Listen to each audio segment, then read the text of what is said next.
What's up everybody, VHE Tutor here, and today I'm going to show you how to end your game and bring you back to the menu. This is useful for when you're ending your mod or ending your map pack, to let the player know that it is in fact over.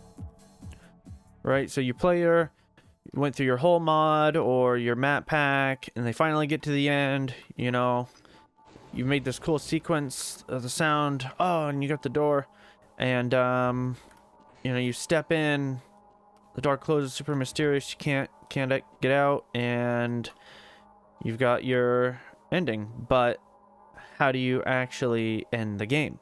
So that's what I'm going to show you, and so we'll hop right into Jack here. So and if you want to stick around towards the end, I will go over how I created that little sequence. But right now we're just going to get to the meat of it, and we are going to use something called a trigger end section. So I actually have one already here. It's just this little block. And we'll make another one. So we take the trigger texture. It's already selected, but take the trigger texture and we just create a little block. It can be, you can put it anywhere. You can have the player walk into it to end the section, but a lot of times you want it to be triggered by a trigger or a multi-manager as part of a sequence. So what we're going to do is we got this trigger block, Control T, or right click and tie to entity, and we're going to make it a trigger end section. Now there's only two things in here, a name and a section. So I'm going to give it a name. This can be anything. I'm going to call it kill game. And section is actually where it's going to bring you when it ends. So I'm actually going to pull up the trigger end section wiki page on the whole Half-Life, and it'll tell us. So it's actually the type of game to end. So these three values right here, end training and logo and end demo, these are the values that you can use here. And training takes the player back to the main menu, and logo does the same. And I use end logo. Not that it matters apart from training, but I think logo is intended for the main game. And then end demo was used in the Half-Life Day 1 demo, and it also attempts to open this order page that lives in the demo. I don't think it exists in the Half-Life. And so we're just going to use end logo, and then there's also a flag use only, which we will check, where it can the player cannot trigger it by walking into it, and we don't want that. You can use it if you want to, have the player walk into a door and have it end as soon as the player walks into it, but that's not as dramatic. But maybe if you could have the player fall into a big pit and then it ends. That could be something.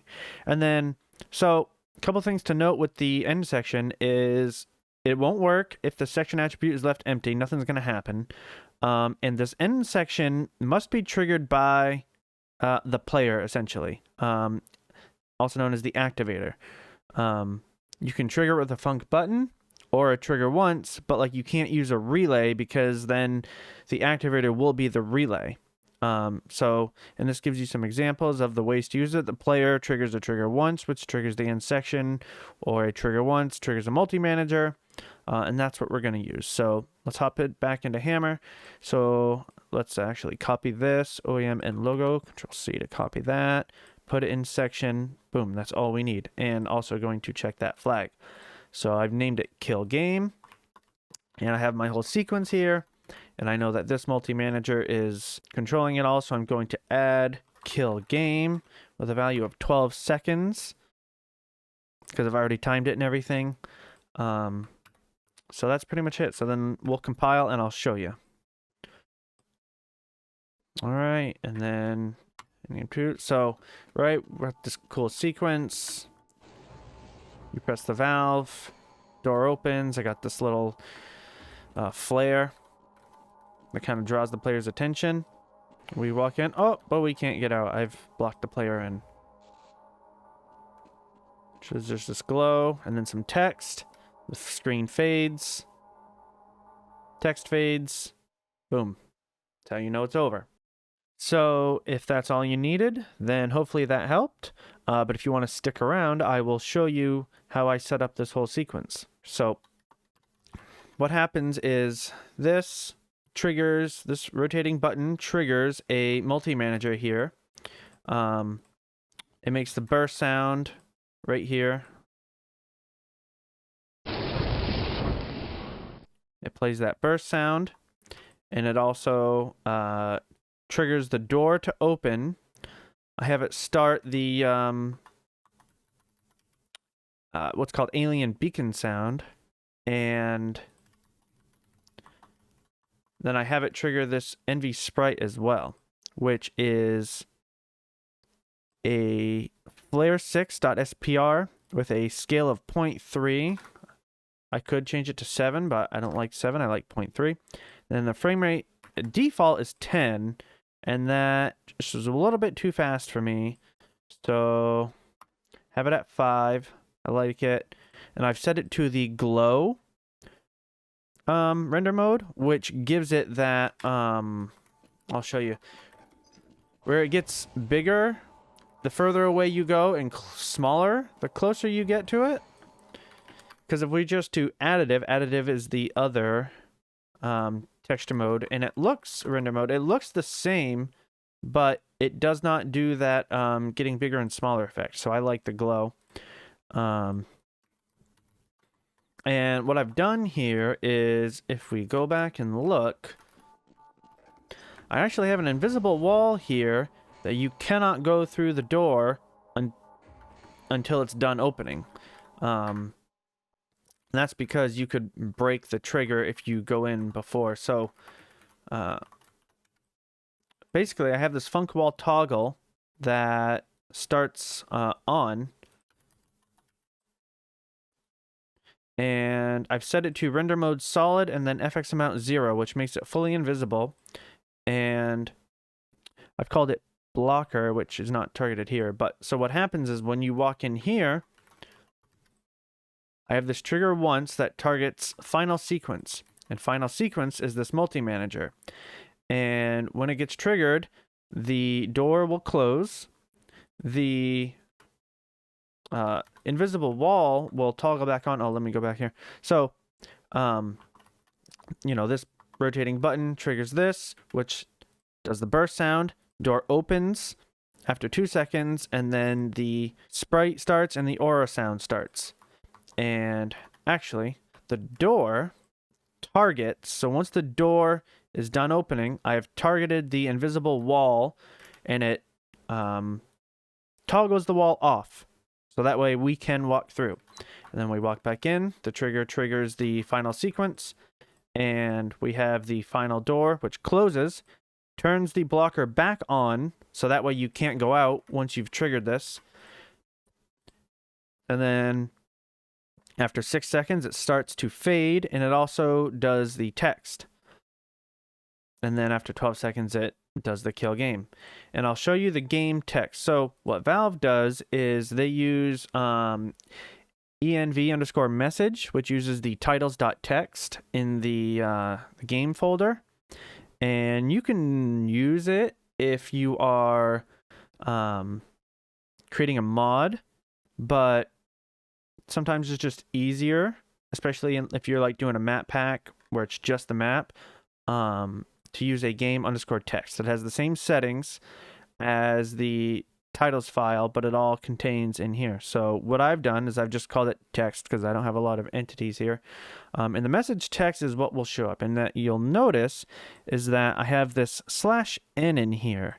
And /n is a new line character, I guess you could call it. And what it does is it separates. I didn't even know if that would work.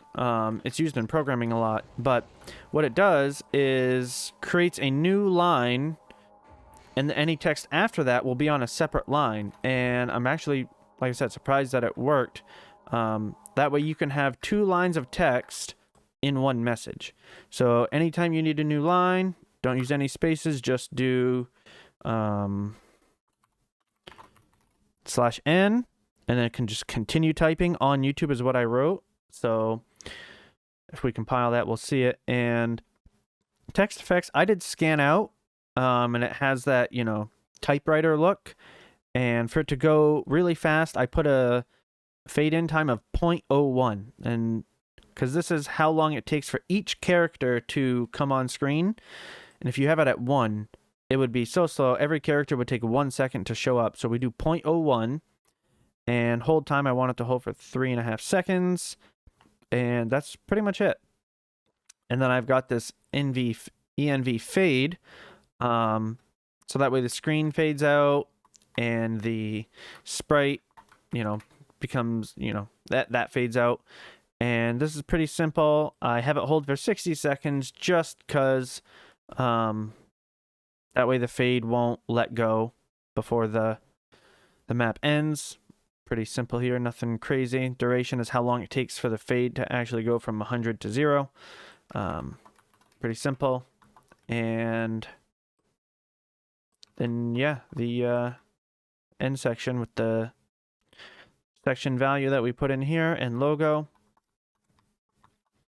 And like I said, that's it. There's not much to it. It's all about the trigger end section.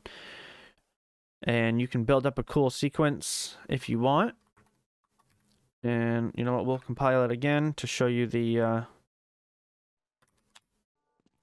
new line.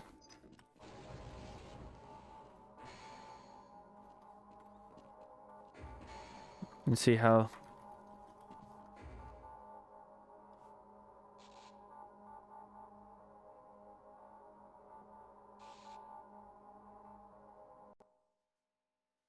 There we go. Mod's done. And then I'll show you the door. See, I can't walk in until the door is fully open. And I can go in and out because I haven't hit the trigger, but as soon as I hit the trigger, I can't leave. I think that works just fine for an end game. So, hope you enjoyed. I am planning on releasing videos a little bit more often now. And probably going to do more tutorials and also other Half-Life related videos. Some stuff similar to my Unified SDK video. And just trying to get out some more content for you guys. So hope you enjoyed. See you next time.